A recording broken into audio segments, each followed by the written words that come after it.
Lunch time हो रहा है और चन्ना साहब जो है हमें यहाँ पे लेके आए हैं इस रेस्टोरेंट पे। इस रेस्टोरेंट का नाम है नमस्ते रेस्टोरेंट और ये अपना हम देख सकते हैं नमस्ते। चलें जी आपको रेस्टोरेंट दिखाते हैं।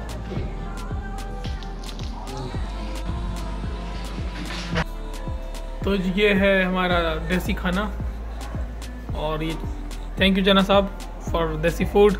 और ये है चन्ना साहब की वाइफ और ये हैं चन्ना साहब के द हैंडसम ग्रैंडसन फैज़ान। और अभी हम करेंगे खाने की तबाही।